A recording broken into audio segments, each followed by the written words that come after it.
Hey everybody, it is the Stretch It Out Advent Calendar, day 23. We have just one more day of the Advent Calendar and we have completed this series, but I don't want to leave you hanging today. I have an awesome partner stretch. Yes, you need someone else to help you with this one, to help open up the chest, alleviate some of that neck strain, some of that funky shoulder pain that you just can't figure out, and if you have pain inside the shoulder blade, it might not be the upper back's fault. It could be a tight chest. I think you're going to love this move. I have my sister Lindsay. You guys all know Lindsay. Come on over, Lindsay.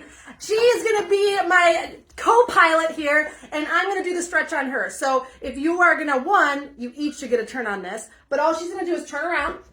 Super simple. I'm going to take her arms.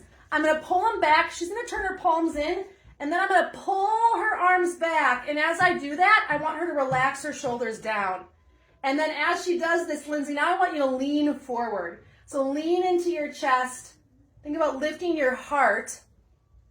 And even look up just a little bit. Now I'm going to pull her arms up a little bit. How does that feel? Good. All right. Good. And you can kind of play with where those arms go, up or down, in or out. You can have that person let you know what feels good. But try holding that stretch for 10 counts, 20 counts, even 30 counts. Play around with the height of the stretch until you find that nice point of stretch. And you are going to be amazed at how good you feel, how much better your posture is, and more importantly, you just added a simple stretch into your day. Don't forget to share and like this video and share this out with your friends and let them know that there is hope on the way. All right, you guys, I'll see you tomorrow for our last day of the Stretch It Out Advent Calendar. Peace out.